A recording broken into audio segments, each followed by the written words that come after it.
Reveals racial disparities in traffic stops and searches in Illinois. IDOT releasing the 2021 information showing across the state black drivers are stopped by police nearly 2 times as often compared to white drivers. So Josh Levin, an attorney with the ACLU, is joining us now to talk more about this data.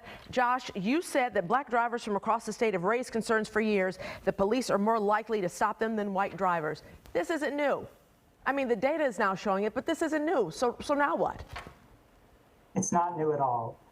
This data has been required by state law to be collected and disclosed to the public for 17 years. And even after 17 years, we continue to see that in 2021, people of color were stopped by police at a far higher rate than white drivers were.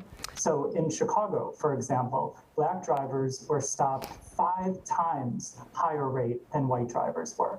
And Latinx drivers in Chicago, 2.5 times higher rate than white drivers. And it's not just Chicago either. Places around the state, Aurora, Springfield, Peoria, see this kind of clear, stubborn racial disparity in the stopping of drivers. Let me ask you this, Josh. Is it different in other states, or is just this going on in Illinois? This is a nationwide phenomenon. Across the country, police officers stop people of color at a rate far higher than white drivers. But it is also a particular Chicago phenomenon. One of the statistics that really stands out is that in the city of Chicago, black drivers are not just stopped at a far higher rate, but their vehicles are searched at a much, much higher rate than white drivers. And that is really an outlier that Chicago has to deal with.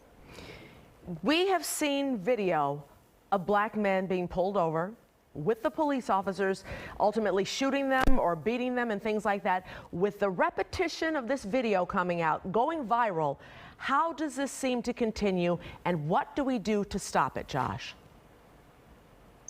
The first step is that law enforcement agencies have to acknowledge this problem.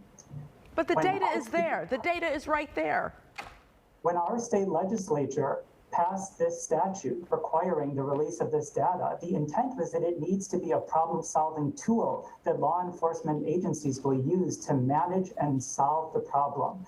And so the first step is that the burden is now on our law enforcement leaders and our policymakers to look very carefully at their own practices and with a fine-tooth comb, look and see whether they have enforcement policies or priorities that are contributing to these disparities, and then see whether those practices and priorities can be changed. There are places outside of Illinois that have made real steps in the right direction.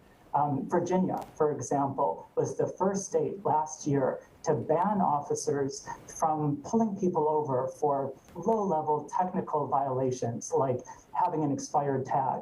And the research shows that that is exactly the kind of low-level stops that are really contributing to these disparities. So there are solutions, but law enforcement agencies working with impacted communities need to solve this problem. You know, I should also point out, and you talked about laws that are on the books, it was then State Senator Barack Obama who got the Illinois Traffic and Pedestrian Stop Statistical Study Act, or called the Act, passed through. He sponsored that bill. So legislation is aware that this is going on. They're just not acting on it, right? Unfortunately, nowhere near enough law enforcement departments are acting to really solve this problem. There are some that have made steps in the right direction. For example, in Urbana, Illinois, there was a pilot program that was introduced by the police department there last year. And they did what other jurisdictions should do, which is they looked very closely at what practices they have in place that are really driving up these extreme racial disparities.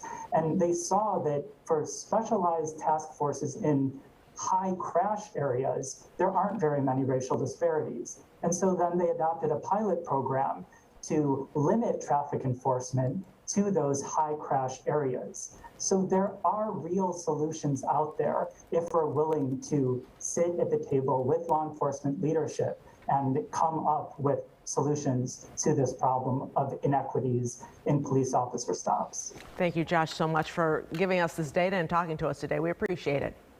Thank you.